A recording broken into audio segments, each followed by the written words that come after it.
평행우주 잠재성 이론 김기덕 영화.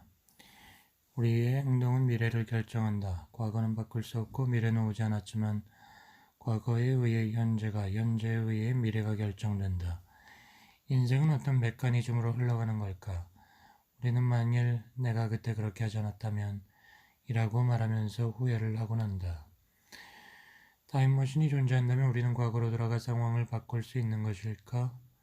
운명은 정해져 있는 것인가? 아니면 자유의지가 있는 것인가? 그것도 아니면 전체적인 운명의 흐름은 결정되어 있고 그 안에서 어느 정도의 자유를 누릴 수 있는 것인가? 잠재성 이론에 대하여 들레즈의 잠재성 이론은 라이프니츠의 모나드 이론에서 시작된다. 모나드는 짱이 없다는 말이 있다. 모나드라는 것은 각 삶의 프로그램이라고 말할 수 있다. 짱이 없다는 것은 한 프로그램은 완결되어 외부의 개입을 받지 않는다는 의미이다. 그런데 세상은 무수한 개인의 프로그램들이 얽혀 돌아간다. 각각의 카르마에는 짱이 없으므로 각자 제 갈 길로 가야 하는데도 실제로는 따로 움직이지 않고 같이 돌아가는 것이 세상이다. 나의 모나드와 그녀의 모나드가 어우러져 관계를 맺어가면서 작용하는 것이다. 이것이 라이프니츠가 말하는 모나드의 조화설이다. 어떤 개화의 모나드와 다른 개화의 모나드가 자신의 모나드를 펼치는 장은 결국 공동의 장이다. 그것이 세상이다. 각 개인의 프로그램이 서로 얽히는 것. 그것이 세상의 드라마다. 그것을 불교에서는 인과법, 인연법으로 해석해서 전생의 얽힘이 카르마가 되어 다음 생의 조건으로 작용한다고 본다. 들레즈의 잠재성 개념은 가능성과는 다르다. 잠재성은 이미 규정되어 있는 가능성으로 순간순간 현실 속에 내재하는 수많은 가능성들의 층이 산업적 차원에서 잠재태로 현존하는 것이다. 그리고 그 가능성들이 드러날 때 잠재성은 분화된다.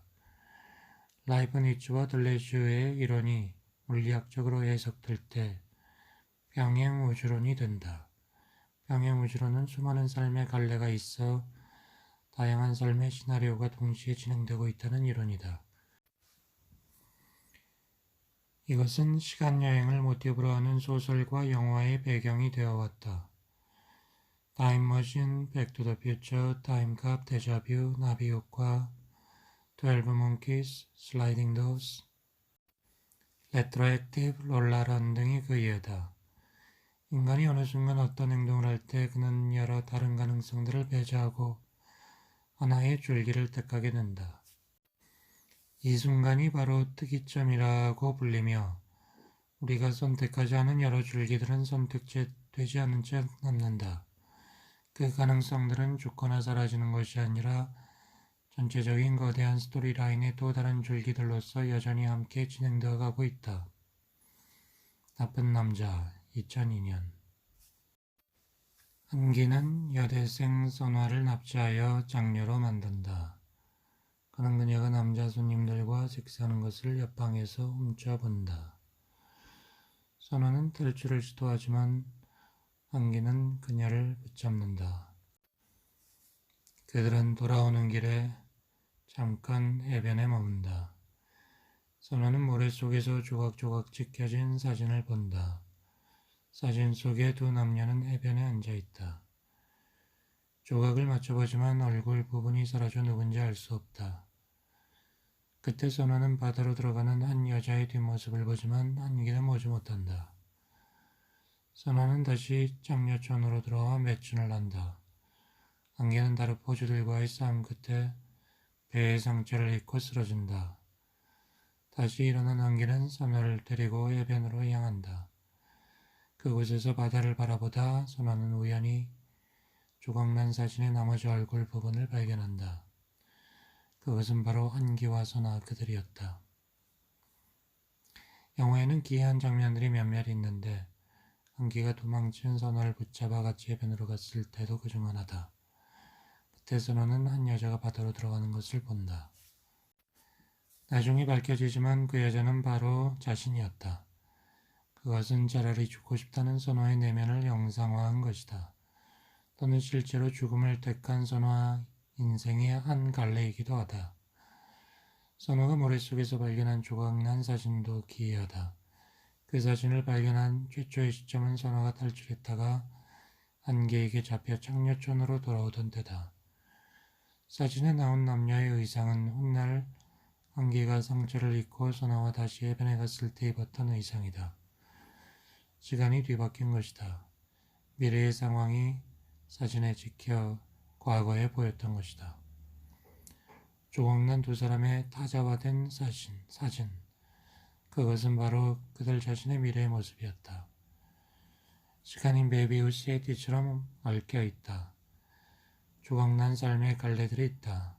첫 번째 갈래는 전체적인 블러 속에 그려지는 한기와 선화의 삶이다. 거기서 한기는 포주고 선화는 여대성이었다가 납치당해 장녀가 된다. 두 번째는 조각난 사진 속에 나타난 한기와 선화의 삶이다. 그들은 사진 속의 의상을 입고 두 번째 변을 봤을 때의 두 사람이다. 그때 한기와 선화는 해변가의 트럭에서 매춘을 한다. 그의 삶의 갈래를 선화가 사진에서 발견했던 것이다. 세 번째는 바다로 들어가 스스로 죽음을 선택하는 선화의 삶이다. 선화는 지겨운 삶을 거부하고 자살을 했던 것이다. 우리의 삶은 수없이 존재하는 잠재성의 갈래들 중 하나를 택하는 선택의 연속이다.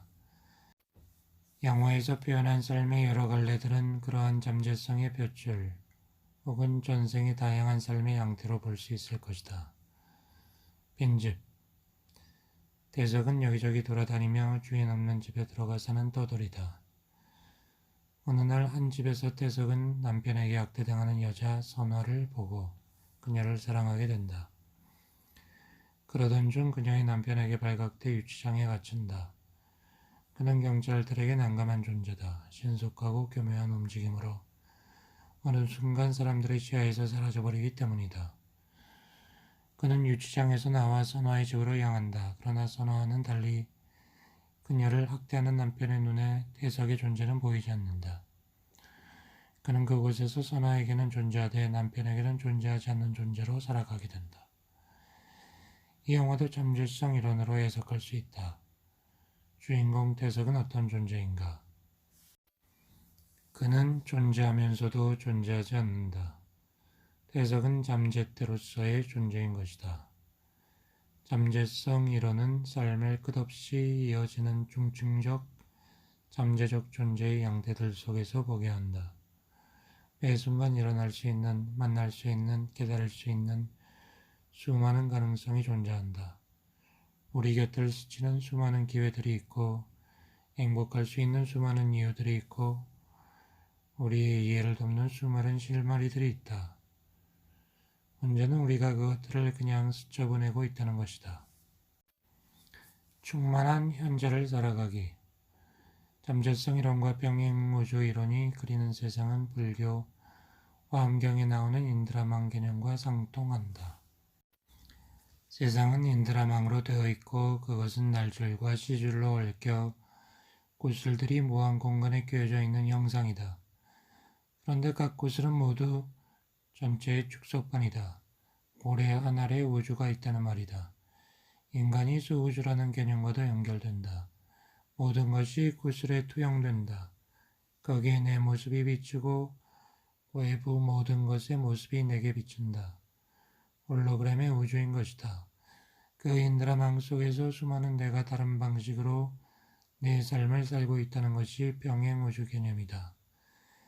다른 선택을 한 수많은 내가 동시에 존재함으로써 나라는 존재는 무한대로 존재한다. 모든 인간들이 그렇게 무한대가 된다.